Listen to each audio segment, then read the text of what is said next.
بسم اللہ الرحمن الرحیم۔ نماز کے فائدے۔ نماز اسلام کا دوسرا اہم رکن ہے اور دین کا ستون ہے۔ نماز کی اہمیت کا اندازہ اس بات سے ہو سکتا ہے کہ قرآن مجید میں تقریباً 700 بار نماز کا ذکر آیا ہے۔ اللہ اور اس کے رسول صلی اللہ تعالیٰ علیہ وآلہ وسلم نے نماز پڑھنے کی بہت تاکید فرمائی ہے۔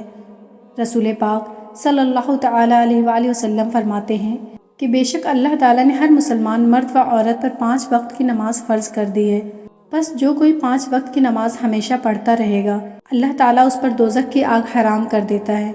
نماز کی وجہ سے اللہ گناہ گاروں پر بھی اپنی برکتیں اور رحمتیں نازل فرماتا ہے۔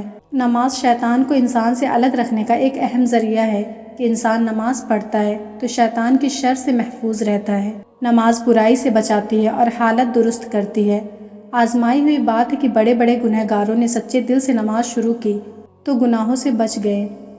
نماز کی وجہ سے اللہ تعالیٰ گناہوں کو مٹاتا ہے اور نیکیوں میں اضافہ کرتا ہے، یہاں تک کہ حدیث کے مطابق 5 نمازیں صغیرہ گناہوں کی معافی کا سبب بنتی ہیں۔ نماز کی وجہ سے انسان گناہوں سے محفوظ رہتا ہے کیونکہ نماز انسان کو برائی اور بے حیائی سے بچاتی ہے۔ قیامت کے دن نماز دھوپ میں سائے کا کام دے گی۔ نماز کی وجہ سے انسان کا چہرہ نورانی ہوتا ہے۔ نماز کی وجہ سے اللہ تعالیٰ کی خوشنودی حاصل ہوتی ہے۔ نبی کریم صلی اللہ علیہ وآلہ وسلم نے نماز کو اپنی آنکھوں کی ٹھنڈک قرار دیا ہے۔ نماز جنت میں جانے کا سبب ہے اور یہ انسان کو جہنم سے بچاتی ہے۔ نماز کی وجہ سے انسان پر اللہ کی رحمتیں نازل ہوتی ہیں۔ نماز کو دین کا ستون کہا گیا ہے اور یہ دعاؤں کی قبولیت کا سبب بنتی ہے۔ اندھیری قبر میں نماز روشنی کا سبب بنے گی اور یہ تمام انبیاء کرام کی سنت بھی ہے۔ نماز انسان کو روحانی راحت کے ساتھ ساتھ جسمانی راحت بھی دیتی ہے۔ اس کی وجہ سے اللہ تعالیٰ رزق میں برکت عطا کرتا ہے۔ قبر کے اندھیروں میں نماز ہماری تنہائی کا ساتھی ہوگی۔ سب سے بڑھ کر نماز کو مومن کی معراج کہا گیا ہے۔ نمازی کے لیے یہ سب سے بڑی نعمت ہوگی کہ نمازی قیامت کے دن اللہ تعالیٰ کا دیدار کرے گا۔ حدیث شریف میں ہے کہ بے شک قیامت کے روز بندے کے اعمال میں سے پہلے نماز کا حساب ہوگا، پس اگر اس کی نماز ٹھیک نکلی تو کامیاب رہا اور بامراد ہوگا، اور اگر نماز خراب نکلی تو نقصان میں پڑے گا اور کامیابی سے محروم ہوگا۔ ایک مرتبہ حضور رسول کریم صلی اللہ علیہ وآلہ وسلم نے فرمایا کہ بتاؤ، اگر تم میں سے کسی کے دروازے پر نہر ہو جس میں وہ روزانہ 5 مرتبہ غسل کرتا ہو تو کیا اس کے بدن پر کچھ میل باقی رہے گی؟ صحابہ نے عرض کیا، ذرا بھی باقی نہیں رہے گی۔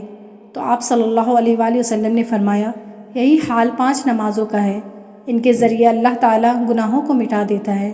حضرت انس رضی اللہ تعالیٰ عنہ سے روایت ہے، رسول اکرم صلی اللہ علیہ وآلہ وسلم نے ارشاد فرمایا، جو شخص مسلسل 40 روز تک تکبیر اولیٰ کے ساتھ نماز پڑھتا رہا تو اللہ تعالیٰ اس کے لیے 2 آزادیاں لکھ دیتا ہے، ایک جہنم سے آزادی اور دوسری منافقت سے آزادی۔ حضرت عبداللہ بن مسعود رضی اللہ تعالیٰ عنہ فرماتے ہیں کہ میں نے رسول اللہ صلی اللہ تعالیٰ علیہ وآلہ وسلم سے دریافت کیا کہ اللہ کو کون سا عمل زیادہ محبوب ہے؟ آپ صلی اللہ علیہ وآلہ وسلم نے ارشاد فرمایا، نماز کو اس کے وقت پر ادا کرنا۔ میں نے کہا کہ اس کے بعد کون سا عمل اللہ کو زیادہ پسند ہے؟ تو آپ صلی اللہ علیہ وآلہ وسلم نے فرمایا، والدین کی فرما برداری۔ میں نے کہا کہ اس کے بعد کون سا عمل اللہ کو زیادہ محبوب ہے؟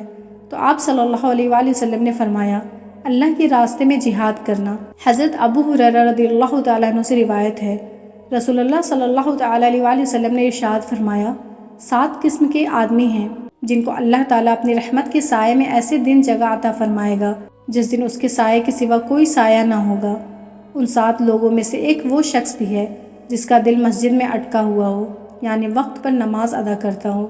والدین کے لیے ضروری ہے کہ جب بچہ 7 سال کا ہو جائے تو اس کی نماز کی نگرانی کرے، 10 سال کی عمر میں نماز نہ پڑھنے پر پٹائی بھی کرے تاکہ بالغ ہونے سے پہلے نماز کا پابند ہو جائے، اور بالغ ہونے کے بعد اس کی ایک نماز بھی فوت نہ ہو، کیونکہ ایک وقت کی نماز جان بوجھ کر چھوڑنے پر احادیث میں سخت وعیدیں وارد ہوئی ہیں۔ اللہ تعالیٰ مجھے اور آپ سب کو خشوع و خضوع کے ساتھ نمازیں ادا کرنے کی توفیق عطا فرمائے، اور اللہ تعالیٰ اپنی رحمت سے ہماری نمازوں اور دیگر عبادات کو ہمارے پیارے آقا صلی اللہ علیہ وآلہ وسلم کے صدقے میں قبول فرمائے، آمین۔